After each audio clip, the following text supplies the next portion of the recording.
So when you don't make pain treatment a priority, then it's more than just a sexless life you have to deal with. Trust me, I know. I put it off for years, and it wasn't until a decade later that I finally find pain relief. So in this video, we'll discuss why it's hard to prioritize pain, aside from the obvious, and how to more easily overcome the obstacles that are getting in your way so that you can get on your path to healing finally.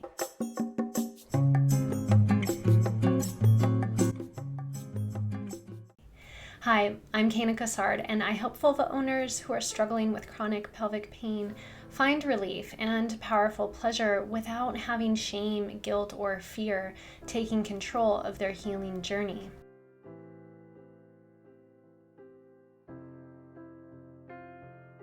So if you can relate to feeling like it's hard to prioritize pain treatment right now, I totally get it. There were a lot of things keeping me from putting more time and effort into relieving my pain and fixing my relationship. I would tell myself that I didn't have time, even though I would spend hours upon hours in the week having fun with my friends, or I would tell myself that going to a specialist was just too expensive, even though I would happily spend money going out and on unnecessary clothes or buy the newer edition of the phone that I didn't really need, because I wanted treatment to be a quick fix and I expected insurance was going to take care of it, which they don't always, which is unfortunate. But so I would just avoid the topic altogether. I wouldn't talk about it with my partner. I hope he didn't bring it up. I would cancel my gynecologist appointment because I hadn't made progress on my treatment. So maybe you've said some of these same things to yourself. And if so, I want to tell you that these aren't the real reasons we don't keep working away at finding pelvic pain relief. The real reason is because having to do the treatment, having to go to the doctor's office or to try and engage in intimate moments with our partners is traumatizing. It's painful in the body, and emotionally, we get reminded of how our bodies are betraying us and causing us so much despair. So it's actually been an act of self-preservation to not engage in treatment. Our brains are wired to conserve energy and to stay away from things that we determine as a threat. Even if it's our own judgment of guilt and shame, that's the threat.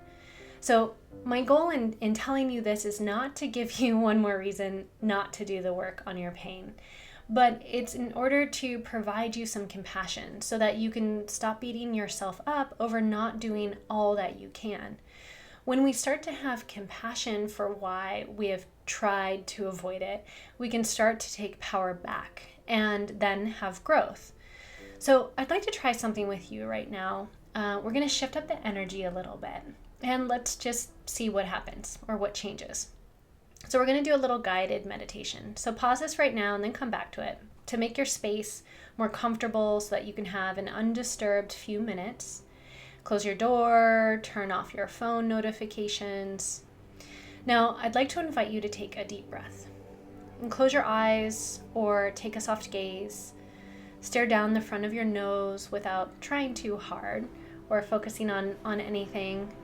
And just think about your pain journey and all of the times that you have put in effort and that you didn't see change.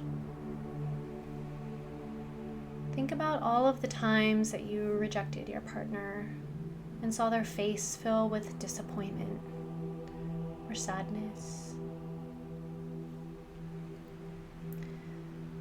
Remember maybe those times you stopped dating someone because you believed that once a person knew about your secret, they wouldn't want anything to do with you. And all of the times that you blamed yourself for this or other things related to your pelvic pain. And notice in your body how that feels. Notice the hurt. Notice the unpleasant sensations. It's okay to go there just a little bit. And so now place a hand on a part of your body where it feels comforting. Maybe it's your heart, your belly, your pelvic area, your head, whatever feels right. just place a hand there and tell yourself, this isn't my fault. I'm doing my best. Tell yourself that pelvic pain healing is scary and it's tough. It makes sense I would want to avoid it.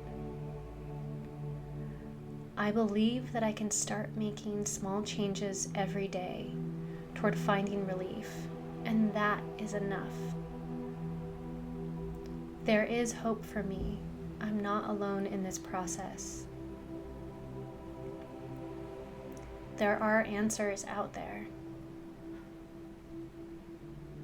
Tell yourself these things lovingly and notice the neutral or the pleasant sensations that occur in your body right now.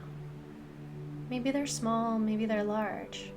That's okay. Just notice, and notice if it feels a little bit better than before when you were thinking all of those negative things. Even if it's a tiny bit better, just notice any change toward relief.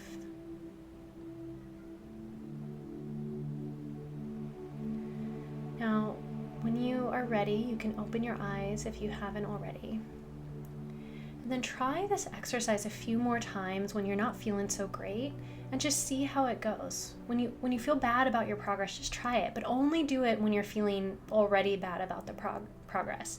Don't try and call up all of these bad times that you felt in the past. So just use it when it comes up. So like, let's say you're feeling some sort of guilt after your partner engages with you for some reason. And pause for a moment and check in with your body and notice what's happening. And then shift to a place that feels more neutral or comforting and repeat those positive affirmations for you. Let your body settle into those words, and then as you do, notice what's changed. Now, the reason that this is important is because small but significant changes, like adjusting your understanding around why we don't prioritize pain treatment and also increasing compassion like what we just did, are changes that I know you can make every day. And I really, really hope that you can hear this, because you have so much more than just a fulfilling sex life waiting for you on the other side of pain treatment. The tools that I teach in my online course, Pelvic Pain to Relief and Powerful Pleasure, and the things that I teach hundreds of my private clients are the same tools that help their lives grow in so many more ways than just pain relief. Like, for instance, finding your voice, or setting healthy boundaries, or communicating better with your partner. Also, something like finding pleasure and joy in all parts of your lives and having a life that inspires you.